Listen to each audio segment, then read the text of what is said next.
আসসালামু আলাইকুম ওরহমতুল্লাহি ওবরাকাতুহ। ইসলামিক কুইজ চ্যানেলে সবাইকে আবারও স্বাগত।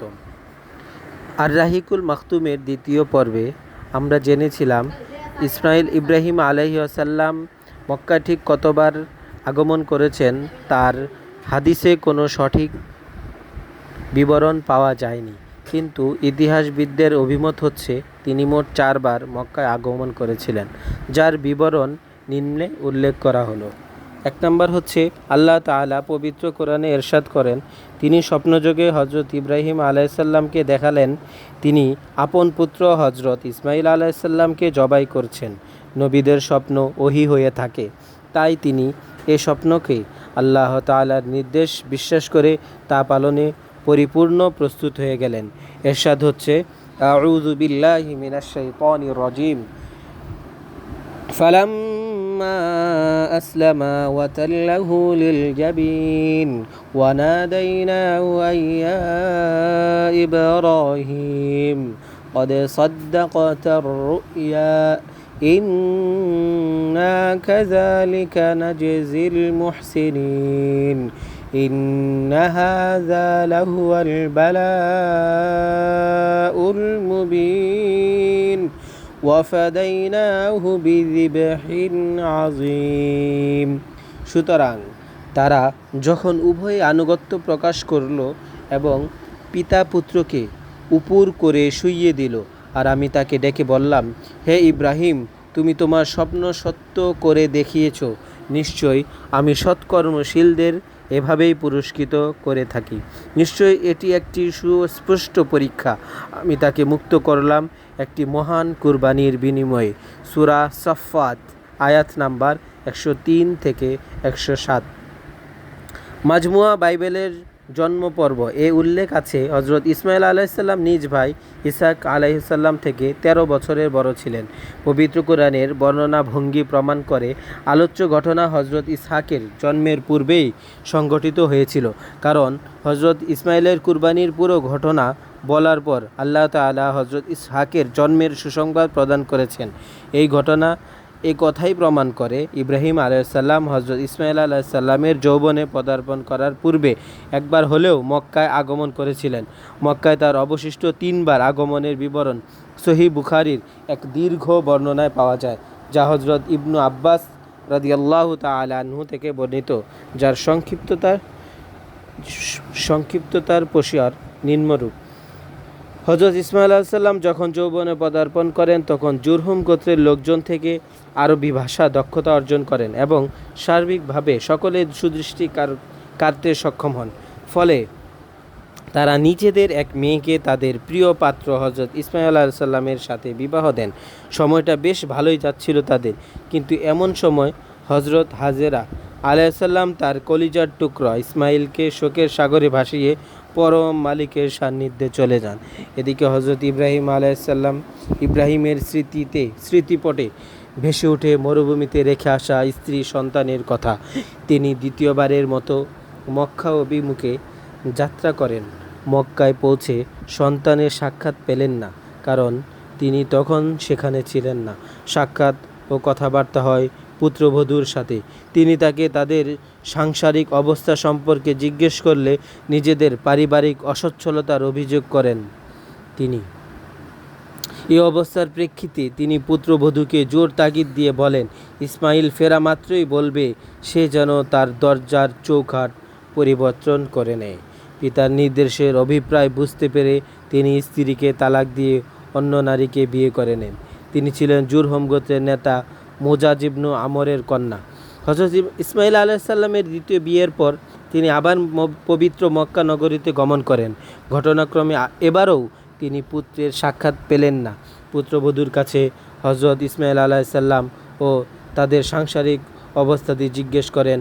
তিনি আল্লাহ তাআলার প্রকৃত বান্দির মতো প্রাণ খুলে মালিকের প্রশংসা করেন। এতে তিনি অত্যন্ত আনন্দিত হন এবং তাদের জন্য মন ভরে দোয়া করেন আর বলে যান ইসমাইল যেন নিজের দরজার চৌকাঠ স্থায়ীভাবে রেখে দেয়। এরপর তিনি ফিলিস্তিনে ফিরে যান। এরপর তিনি আবার পবিত্র মক্কায় গমন করেন। যখন হজরত ইসমাইল আলাইহিসসালাম জমজম কূপের নিকট একটি বৃক্ষের নিচে তীর তৈরি করছিলেন, পিতার উপর চোখ পড়তেই তিনি বাঁধভাঙা আবেগ ও আনন্দের আতিশয্যে একেবারে লাফ দিয়ে ওঠেন। শিশু সন্তানের মতোই দরদি পিতার মায়াভরা বুকে ঝাঁপিয়ে পড়েন। পিতাও কলিজার টুকরা সন্তানকে নিজের কলিজার সাথে জড়িয়ে নেন। প্রাণ প্রিয় সন্তানকে দীর্ঘ সময় পর্যন্ত বুকে জড়িয়ে রেখে নিজের অন্তরে দাউ দাউ করে জ্বলতে থাকা সুদীর্ঘ বিচ্ছেদের আনল নির্বাপিত করেন। এভাবে সাক্ষাৎ কি ছিল সুদীর্ঘ সময়ের বিচ্ছেদের পর বহুল কাঙ্ক্ষিত। ফলে তা পিতা ও পুত্র উভয়ের জন্যই ছিল সীমাহীন আবেগময় ও মর্মস্পর্শী। যাই হোক, এবারেই সফরেই তিনি পুত্রকে সঙ্গ নিয়ে কাবা গৃহে নির্মাণ করেন।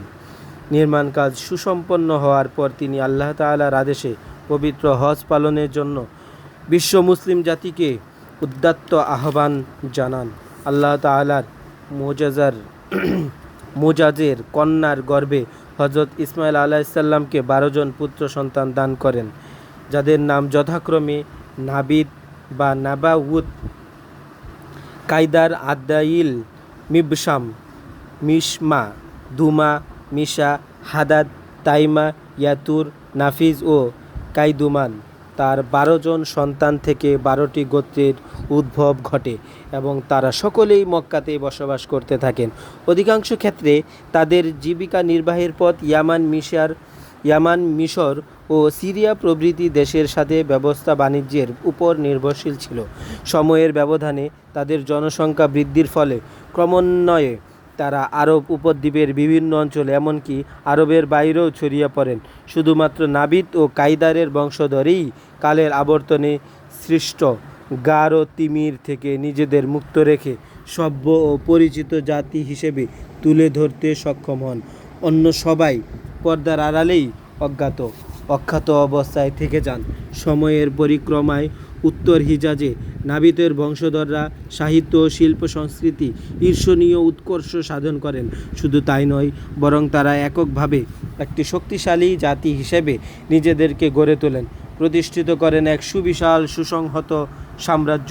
আশপাশের জনগোষ্ঠীকে নিজেদের অধীন করে নিয়ে তাদের থেকে নিয়মিত করও আদায় করতে থাকেন। তারা বাত্রাকে নিজেদের রাজধানী হিসেবে গ্রহণ করেন। তাদের সাথে দ্বন্দ্বে জড়ানোর মতো দুঃসাহস সেখানকার কারও ছিল না। তবে সময়ের ব্যবধানে এ চিত্র একসময় পাল্টে যায়। আবির্ভাব ঘটে রোমানদের। বিভিন্ন ক্ষেত্রে তারা এতটাই উন্নতি সাধন ও এত বেশি শক্তি সঞ্চয় করেন, তখন নাবিদদের শক্তি, সামর্থ্য এবং প্রতাপের কথা রূপকথার মতো গল্প কাহিনীতে পরিণত হয়। মাওলানা সাইয়্যিদ সুলাইমান নদভী রহমতুল্লাহ আলাই স্বীয় গবেষণা, আলোচনা ও গভীর অনুসন্ধানের পর এ কথা প্রমাণ করেছেন। গাসসান বংশধর ও মদিনার আনসার তথা আউস ও খাজরাজ গোত্রের কেউই কাহতানি আরবের অন্তর্ভুক্ত ছিলেন না, বরং সেই অঞ্চলে নাবিত ইবনু ইসমাইল আলাইহিসসালামের বংশধরদের যারা অবশিষ্ট ছিলেন, কেবল তারাই আরব ভূমিতে ছিলেন। পুণ্যভূমি মক্কাতেই কাইদার ইবনু ইসমাইল আলাইহিসসালামের বংশবৃদ্ধি ঘটে। সময়ের পরিক্রমায় তারা সেখানে উন্নতি ও প্রগতির স্বর্ণ শিখরে উপনীত হন। আবার এক সময় তারা অজ্ঞাত ও আখ্যাত হয়ে পড়েন। এরপর এক সময় সেখানে আদনান ও তার সন্তান মাআদের আবির্ভাব ঘটে। আদনানি আরবদের বংশ পরম্পরার সূত্র বিশুদ্ধভাবে তাদের থেকেই সংরক্ষিত হয়েছে। আদনান হচ্ছেন রাসূল সাল্লাল্লাহু আলাইহি সাল্লামের বংশ পরম্পরার সূত্রে 21তম ঊর্ধ্বতন পূর্বপুরুষ। কিছু বর্ণনা পাওয়া যায়, নবীজি সাল্লাল্লাহু আলাইহি সাল্লাম যখন নিজ বংশ পরম্পরা বর্ণনা করতেন, তখন আদনান পর্যন্ত গিয়ে হঠাৎ থমকে যেতেন আর একটুও সামনে এগোতেন না। এরপর বলতেন, বংশ সম্পর্কে বিশেষজ্ঞরা ভুল বলেছেন। কিন্তু আলেমদের মধ্যে একদলের মত হলো আদনান থেকে আরও উপরে বংশ পরম্পরার সূত্র বর্ণনা করা যেতে পারে। তারা এ বর্ণনাটিকে দুর্বল বলে আখ্যায়িত করেছেন। তারা আরও বলেন, হযরত ইব্রাহিম আলাইহিসসালাম ও আদনানের মধ্যে 40 জন পুরুষের ব্যবধান রয়েছে। মাদের সন্তান নাজার থেকে কয়েকটি পরিবার অস্তিত্ব লাভ করে। বলা হয়ে থাকে, নাজার ছাড়া মাদের আর কোনো সন্তান ছিল না। নাজারের 4 সন্তান ছিল, তার প্রতিটি সন্তান থেকে এক একটি গোত্রের গোড়াপত্তন ঘটে। তার 4 সন্তানের নাম ছিল যথাক্রমে ইয়াদ, আনমার, রাবিয়া ও মুজার। এদের মধ্যে রাবিয়া ও মুজার গোত্রের শাখা প্রশাখা ব্যাপকভাবে বিস্তৃতি লাভ করে। সুতরাং রাবিয়া থেকে আসাদ ইবনু রাবিয়া, আনজা, আব্দুল কাইস ওয়াল গোত্রের অন্তর্ভুক্ত বনু বকর ও বনু তাগলিব ও বনু হানিফার উৎপত্তি হয়। মুজাবের বংশধররা 2টি বড় গোত্রে বিভক্ত হয়ে পড়ে: কাইস আইলান ইবনু মুজার ও ইলিয়াস ইবনু মুজার। কাইস আইলান থেকে বনু সুলাইমান, বনু হাওয়াজিন, বনু গাতফান হতে আবস ও জুবিয়ান, আশজা ও গনি ইবনু আসারের উদ্ভব হয়। ইলিয়াস ইবনু মুজার হতে তামিম ইবনু মুররাহ, হুজাইল ইবনু মুদ্রিকা, বনু আসাদ ইবনু হুজাইমা ও কিনানা ইবনু হুজাইমা গোত্র সমূহের উদ্ভব হয়। অতঃপর কিনানা থেকে কুরাইশ গোত্রের সূত্রপাত ঘটে। এই গোত্রটি ফিহর ইবনু মালিক ইবনু নাজার ইবনু কিনানার সন্তানাদি। অতঃপর কুরাইশ গোত্র বিভিন্ন শাখায় বিভক্ত হয়ে পড়ে। এর মধ্যে প্রসিদ্ধ শাখাগুলোর নাম যথাক্রমে জুমা, সাহম, আদি, মাখজুম, তাইম, জুহরা এবং কুসাই ইবনু কিলাবের বংশধর তথা আব্দুদ্দার ইবনু কুসাই, আসাদ ইবনু আব্দুল উজ্জা ও আব্দে মানাফ, এই 3 গোত্রই ছিল কুসাইয়ের সন্তান। এদের মধ্যে আব্দে মানাফের ছিল 4 পুত্র। এই 4 পুত্র হতে সৃষ্টি হয় 4টি গোত্রের: আব্দে শামস, নাউফাল, মুত্তালিব এবং হাশিম। এই হাশিম গোত্র থেকেই আল্লাহ তাআলা আমাদের প্রাণের রাসূল সাল্লাল্লাহু আলাইহি সাল্লামকে পাঠিয়েছেন। নবীজি সাল্লাল্লাহু আলাইহি সাল্লাম ইরশাদ করেন, আল্লাহ তাআলা হযরত ইব্রাহিমের সন্তানাদি থেকে হযরত ইসমাঈল আলাইহিস সালামকে, তার সন্তানাদির মধ্য থেকে কিনানাকে, কিনানার সন্তানাদির মধ্য থেকে কুরাইশকে, কুরাইশ থেকে বনু হাশিমকে এবং বনু হাশিম থেকে আমাকে মনোনীত করেছেন। হযরত ইবনু আব্বাস রাদিয়াল্লাহু তাআলা আনহু থেকে বর্ণিত, নবীজি সাল্লাল্লাহু আলাইহি সাল্লাম ইরশাদ করেন, আল্লাহ তাআলা সমগ্র মাখলুক সৃষ্টি করেছেন আর আমাকে সৃষ্টিগুলোর মধ্যে সর্বোত্তম দলে অন্তর্ভুক্ত করেছেন। অতঃপর তিনি গোত্রসমূহ নির্বাচন করেছেন এবং সেখানে তিনি আমাকে সর্বোত্তম গোত্রভুক্ত করেছেন। এরপর আমাকে সর্বোচ্চ পর্যায়ের পরিবারের অন্তর্ভুক্ত করা হয়েছে। সুতরাং আমি ব্যক্তি সত্তায় যেভাবে সর্বোত্তম, তেমনি বংশমর্যাদাতেও সবচাইতে উত্তম। যখন আদনাদের বংশধররা সময়ের সাথে সাথে বৃদ্ধি পেতে থাকে, তখন তারা জীবিকার প্রয়োজনে আরবের বিভিন্ন অঞ্চলে ছড়িয়ে পড়ে, যার ধারাবাহিকতায় আব্দুল কাইস গোত্র, বকর ইবনু ওয়াইলার কয়েকটি শাখা এবং বনু তামিমের বংশধররা বাহরাইন অভিমুখে যাত্রা করেন এবং সেখানে বসতি স্থাপন করে স্থায়ীভাবে বসবাস শুরু করে। বনু হানিফা ইবনু সাহাব ইবনু আলী ইবনু বকর গোত্র ইমামা অভিমুখে যাত্রা করেন এবং এর কেন্দ্রস্থল হুজুর নামক স্থানে বসতি স্থাপন করে। বকর ইবনু ওয়াইল গোত্রের অবশিষ্ট শাখাসমূহ ইয়ামামা থেকে বাহরাইন, সাইফে কাজামা, সাওয়াদে ইরাক, উবুল্লাহ ইবনে হিদ প্রভৃত অঞ্চলে স্থায়ীভাবে বসবাস শুরু করে। বনু তাগলিব গোত্র ফুরাত উপদ্বীপ অঞ্চলের বসতি স্থাপন করে। অবশ্য তাদের কোনো শাখা বনু বকরের সাথেও বসবাস করতে থাকে। এদিকে বনু তামিম গোত্র বসরার প্রত্যন্ত অঞ্চলকেই বসবাসের জন্য উপযুক্ত মনে করে। বনু সুলাইম গোত্র মদিনার নিকটবর্তী স্থানে বসতি স্থাপন করে। তাদের আবাসস্থল ছিল ওয়াদিউল কুরা হতে শুরু করে খাইবার ও মদিনার পূর্ব দিক দিয়ে অগ্রসর হয়ে হাররায়ে বনু সুলাইমের সঙ্গে মিলিত 2 পাহাড় পর্যন্ত সুবিস্তৃত। বনু সাকিফ তাইফে বসতি স্থাপন করে। বনু হাওয়াজিন মক্কার পূর্ব দিকে আওতাস প্রান্তরের আশপাশে বসতি গড়ে। তাদের বাসস্থান ছিল মক্কা বসরার রাজপথে 2 পাশে। বনু আসাদ তাদের বসতি স্থাপন করে তাইমার পূর্বে, কুফার পশ্চিমে। তাদেরও তাইমার মধ্যে বনু তাই গোত্রের একটি পরিবার বসবাস করত, তাদের বহতার বলা হতো। বনু আসাদের বাসস্থান ও কুফার মধ্যকার দূরত্ব ছিল 5 দিনের পথ। বনু জুবাইন তাইমার কাছে হাওরানের আশপাশে বসবাস করত। বনু কিনানার লোকজন থেকে যায় তিহামায়। কুরাইশরা বসতি গড়ে পবিত্র মক্কা ও তার আশপাশের অঞ্চলে। এসব লোকজন ছিল বিচ্ছিন্ন ধ্যান ধারণার অধিকারী। তারা কোনো নিয়ম শৃঙ্খলার ধার ধারত না। এভাবেই তাদের বেপরোয়া জীবনযাপন অতিবাহিত হচ্ছিল।